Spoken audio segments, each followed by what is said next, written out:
the harvest. Hello Africa, this is Imane Nouad and here's the latest news from across the continent and the world.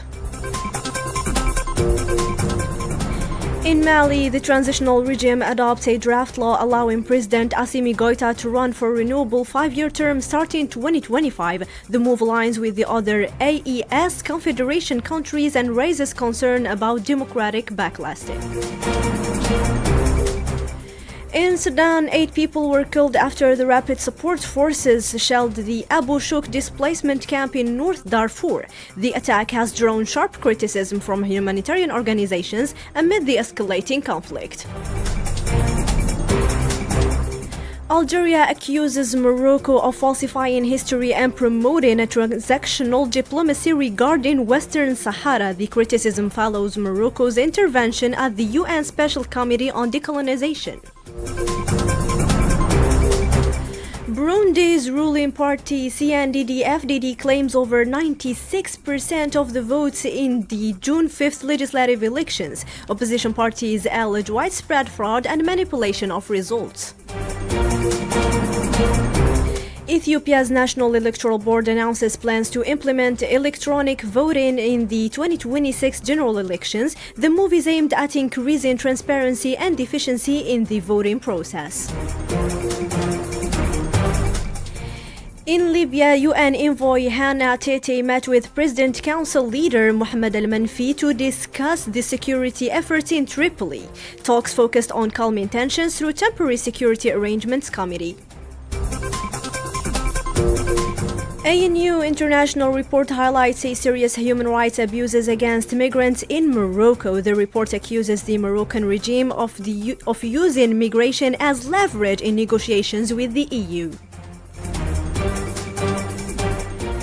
In economic news, Afreximbank's latest report places Morocco at the 4th most indebted country in Africa. The kingdom faces mounting foreign debt, risking further strain on its already fragile economy. Senegal exceeds oil production expectations in 2024, reaching 16.9 million barrels, well above the projected 11.7 million. The output generated nearly $950 million, boosting the national economy.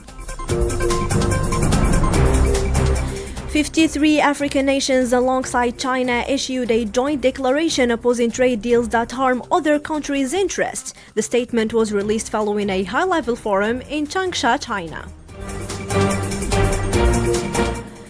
And marking World Day against child labor, the UN warns that global child labor remains widespread, over 138 million children affected. It fears eradication could take countries at the current pace.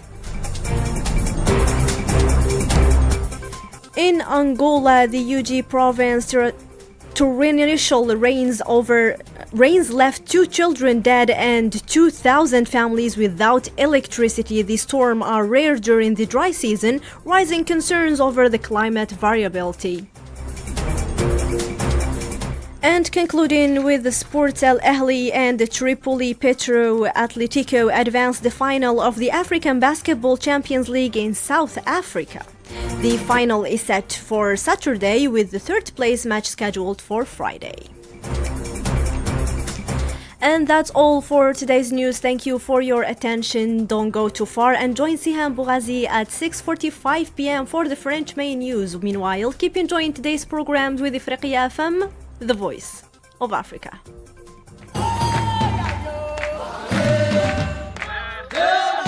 The African tribes, the dive in history.